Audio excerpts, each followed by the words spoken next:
Very welcome. Much love. And Peace. to you.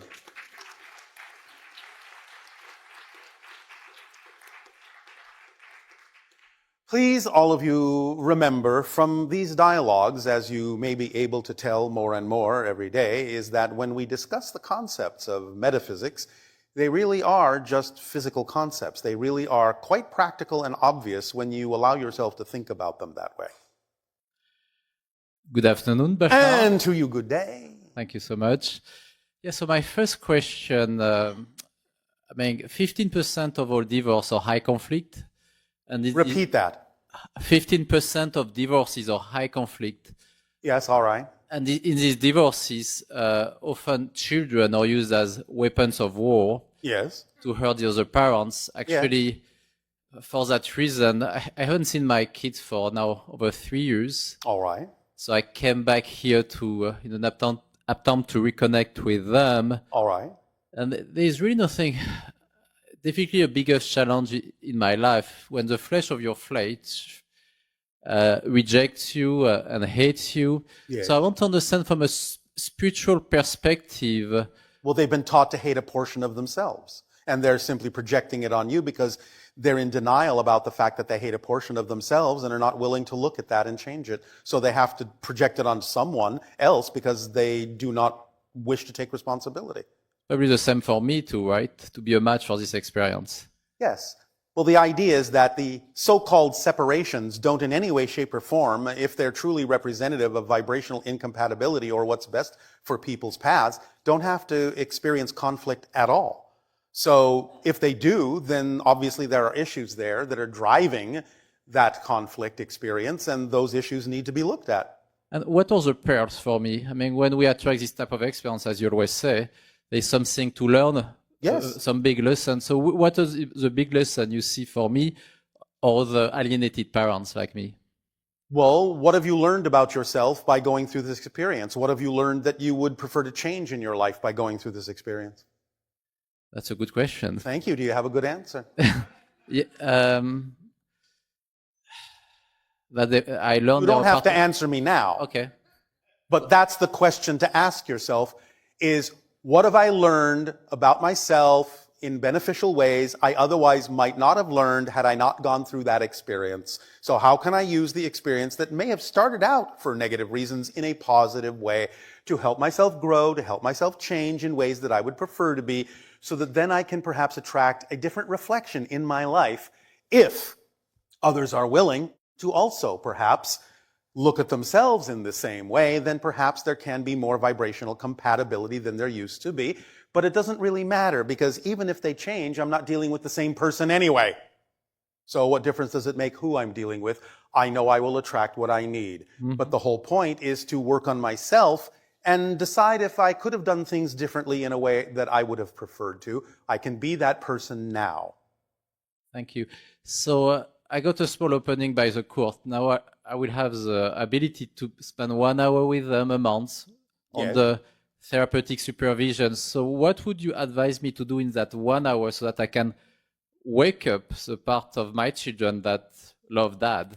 You can share with them anything that helps you become a better person and let them know they can use these ideas to become a better person as well. You can teach them they are as powerful as they need to be to get anything they need in life without having to hurt themselves or anyone else in order to attract it.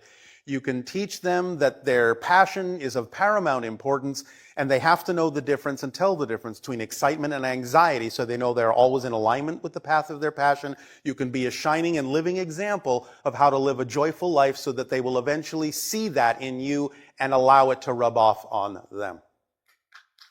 Beautiful. Last question. I've always been fascinated with the symbol of Christ burning heart.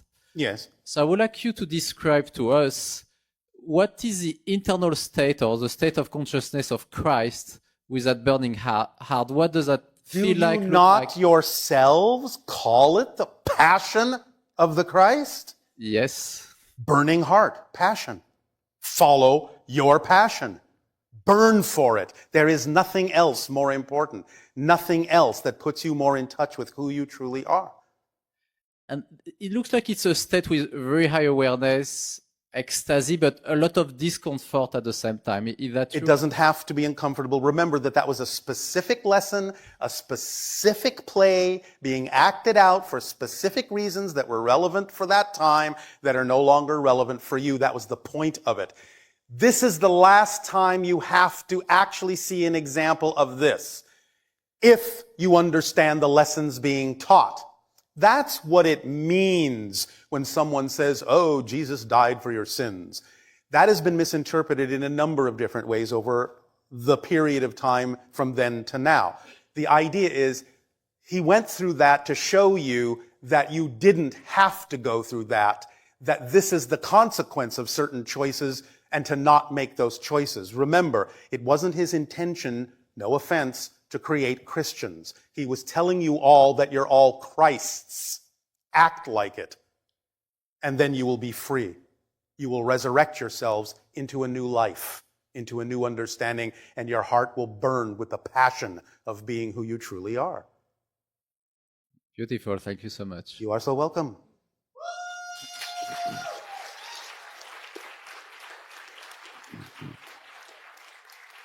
Why do you think that there is a passage in your Bible where Jesus is attributed to saying, greater things than I have done will all of you do? He knew the potential in you. You just have to know that for yourselves.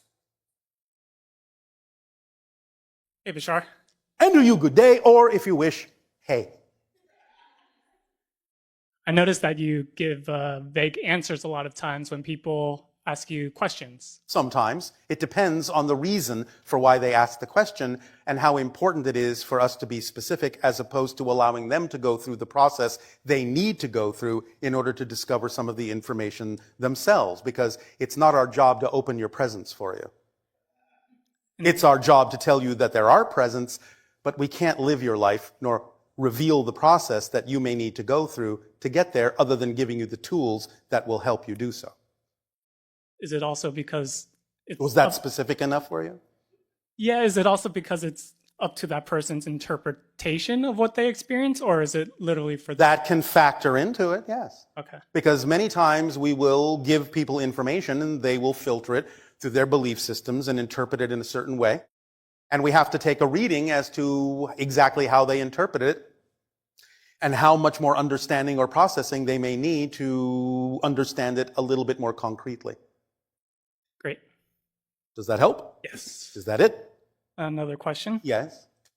So the last time I saw you, I asked you about healing, Yes. and I didn't really say it, but I assumed you understood that I literally, when I do healings now, it's just instantaneous. Yes. So? It just seems weird that I got to this point only because of my understanding of healing changed. But that's all it takes. That's what we're telling all of you. If you understand how things work, things can happen quickly because you're actually using the instruction manual and operating the machine in the way it was designed to be operated to your advantage. That's all it takes. That's what we've been saying. All you need is the understanding of how it works. When I heal someone else, You don't heal someone else. Or I mean, when you offer them an offer opportunity healing. to heal themselves, yes. yeah. Does it matter if they understand it or not? Not intellectually. If they're there for a reason of a deeper understanding and they match the vibration, they don't have to have a clinical understanding of how that actually happened because they already have a higher level understanding of how it was possible, and that's why they went there. And so people who call themselves masters of healing, are they creating like their own individual realities that people follow and then Of they course practice? they are. Of course. Okay. Of course. Every one of you has your own individual reality. Others will simply decide whether they want to match the frequency or not to get whatever effect they choose to get out of it. A master knows that everyone is capable of being a master. And therefore all they have to do is put out the vibration and see if someone decides to match it. That's all a master does. A master never forces. A master never insists. A master knows that whatever the person does with what they're given by the master is none of the master's business. That's what makes a master a master. Just does what they do because that's what they do, because that's who they are, because that's their passion. What someone else does with what they do is none of their business. Got it. Yes? Yep. Does that help? Yes. Thank you. Thank you, Bashar.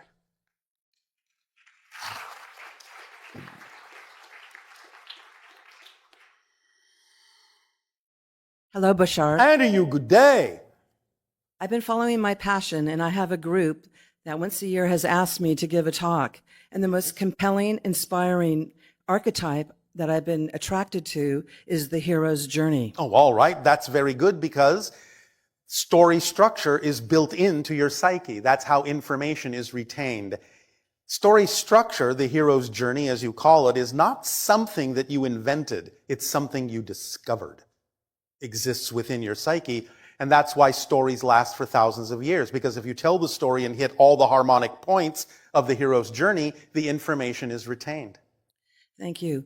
And coming to this planet Earth, I also explore the metaphor of planet Earth. Yes. And I believe you might have said it's a master class. Yes. And it's also the toughest boot camp in the universe. Yes. And it could be a psychiatric hospital of the universe and If a you want rehab to look center. at it that way, and sure. a matrix, so much, right? But All of it. But we're creators You are. and we're masters. You are. But I think to come to this planet of duality, you have to be a hero because it does take guts and Yes. heart. That's why we tell you you're a master class. Is there anything unique about the human design that we come in here with this range of emotionality? It's so primitive and it's so profound and it's so amazing. It has so many potentials of feelings. Well, it's not like there are no other civilizations or entities that experience a similar range, but of course everything is unique. You have to take it in context. So you will experience your range in a certain way based on the context of the experience called physical reality on Earth. Others may have a similar or even a wider range, but they will experience it uniquely in the context of the unique civilization or dimension that they also are experiencing. So it's kind of different. You can't really compare one to the other per se. So it doesn't take added badge of courage to come to this planet? Well, it does, but it's not looked at that way from the level that you make that decision on. Okay. It's really looked at as more of an opportunity to expand yourself in an accelerated way. Wow. Okay. And I'd like to know a little bit about thought forms, that everything we think is part of an auric field. It's part of a collective consciousness. I'm just interested Yes. to know about thought forms. Well, it's kind of the form that precedes the idea of physical manifestation. It doesn't always have to manifest physiologically, but there will always be some form of a template for anything that is manifested physically. Those are thought forms. They stay in the realm of thought forms made out of a type of electromagnetheric energy that never really completely crystallizes. So they are probability templates. Gives you a chance to sort of test something out on a thought level and decide whether or not it's something you actually prefer with your vibration to manifest. Okay. Yes? Yes. And I just want to let you know, in my Hero's Journey talk, I use a lot of your material and references. And I just want to thank you for bringing in so many profound, simple truths to follow your excitement. And that's where you take the great leap of faith. So thank you so much. But it's not a leap of faith. Again, if you understand how things work, it's just knowledge. That's why I'm saying this is actually just down-to-earth practical information if you understand the physics of it, because that's all it really takes is understanding it. And you don't have to have a leap of faith to do so when you know what it is, because you're just seeing it for what it is. It's like saying, are you taking a leap of faith when you get in your car and start the engine and drive away? Sometimes. I mean, yes, sometimes we understand your car may not function as you would prefer it to. But for the most part, you just know and don't even really think about it. You just get in, you turn the key, you step on the gas, and you go. That doesn't require a leap of faith so much as it simply requires that you know what the car will do, because that's what cars do. Yes? Yes. Does that help? Yes, it does. Thank you. I thank you.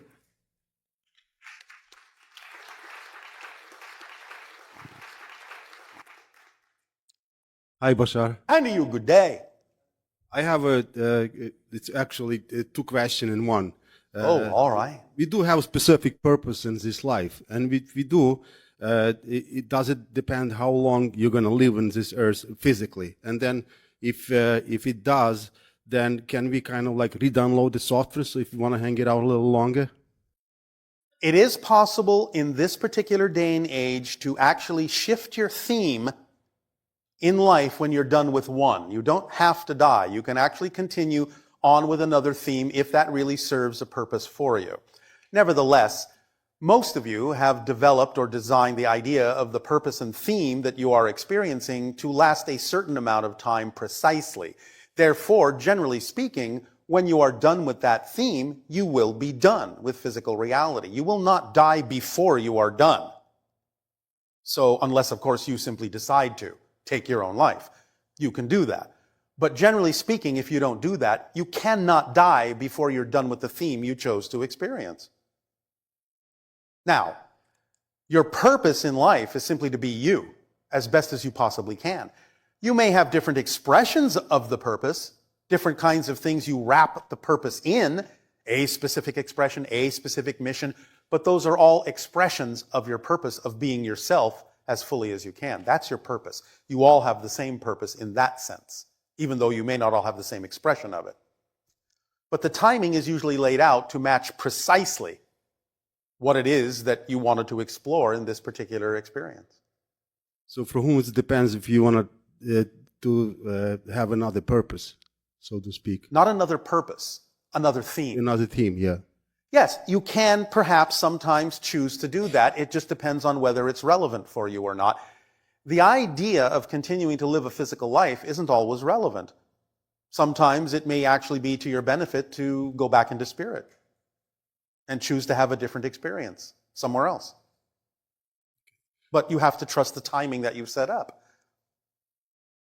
Okay, Yeah. another question. Yes. On Earth, it looks like every living being is a food for somebody else, like plant Yes. for the animals. Whose food we are? You are food for nature. In other words, what you eat eats you. Because you're absorbing it, but you're also making it a part of you, so it's absorbing you.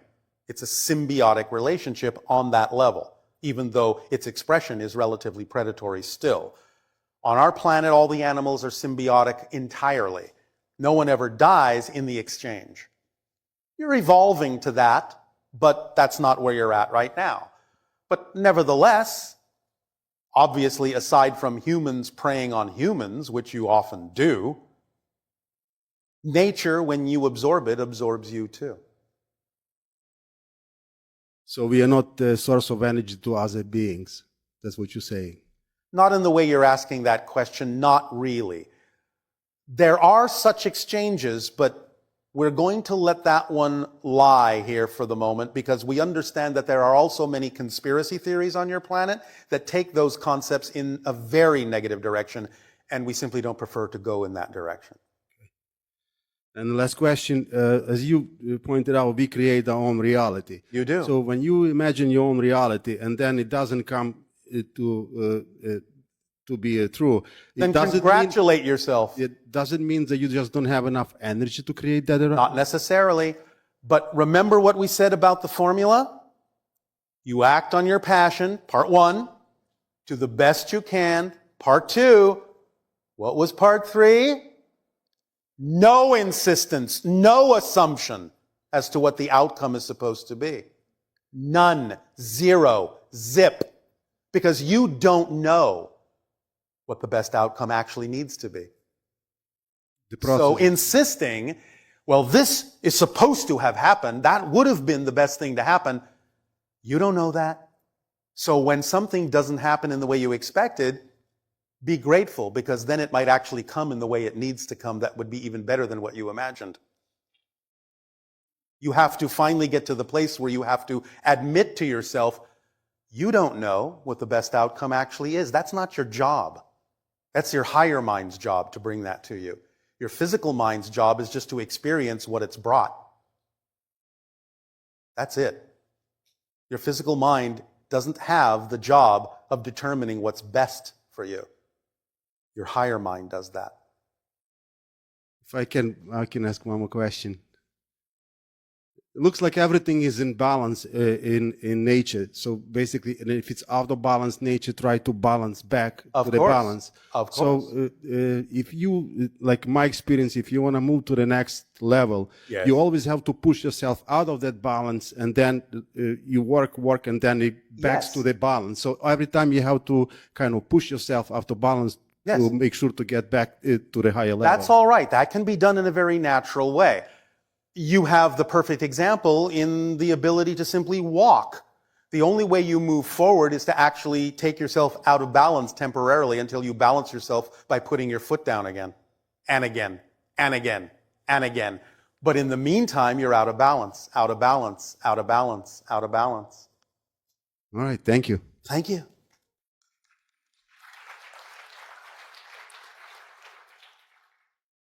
In other words, there are positive and negative ways of being, quote unquote, out of balance. Ha'atu, Bashar. Ha'atu. Good day. Speak up. Good day. This summer, I was in England to experience the crop circles Oh, all right. and became aware while there and at other sites. And since then, through photos, and since then, with additional information coming Speak in, up, speak up, speak up. that there were orbs Yes. quite noticeably around us. Yes. And then apparently quite personally with me. And I wonder if you could explain the relevance of that and possibly any possibilities. Orbs can be many things because there are many things that can express themselves that way in your reality.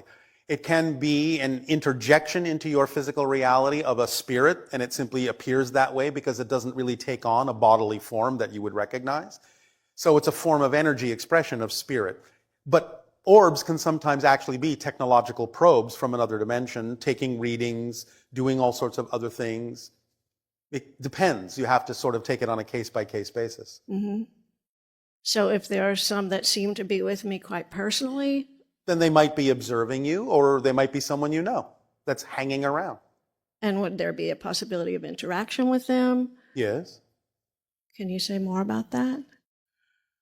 Well, what did you do when you experienced them?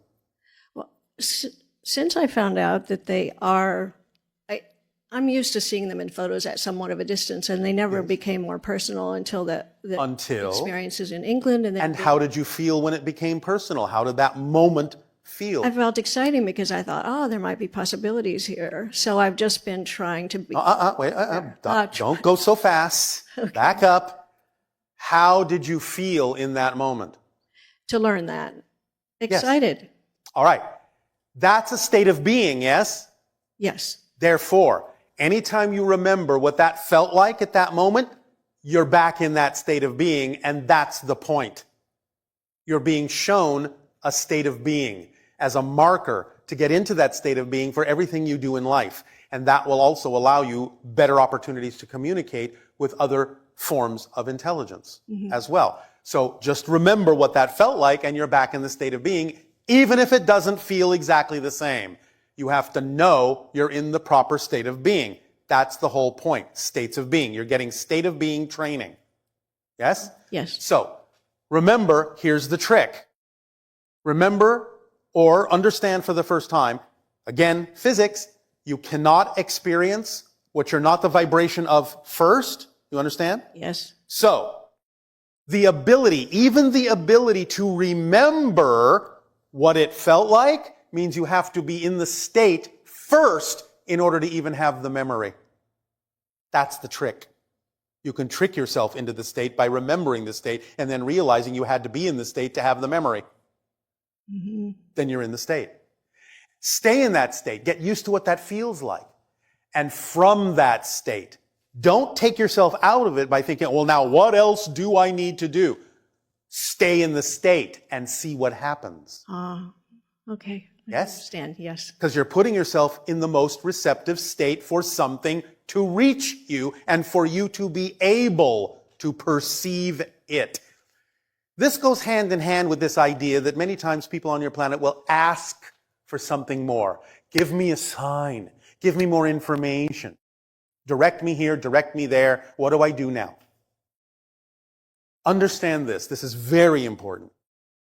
You are all always being given everything you can be given. You are always being sent every scintilla of information. It's relevant for you to receive. Nothing is ever withheld from you. Never, ever, ever. You need to pay more attention to what you're already being given. That's the difference. So when you stay in the proper state, you're more receptive to what you are already being given, and you will perceive that you're receiving it. But it won't be more than was there before. You will just be more aware of what's always been there. That's the process. That's the difference. Does that make sense? So much sense. So much sense relative to a number of things I'm exploring right now. This is why prayer is something that needs to be present tense. It's not about asking for something you don't have. It's about being grateful for what's already being given, and then you'll receive it. Because you have received it, you will then perceive that you've received it. And about what you need, remember, it's about what you need. That's what fulfills you. Sometimes your wants and your needs may coincide, but sometimes they don't. Always go with the need. But if you're going to insist on wanting, want what you need. Is this helping? It's very much so. Avea, Bashar, thank you. You are welcome.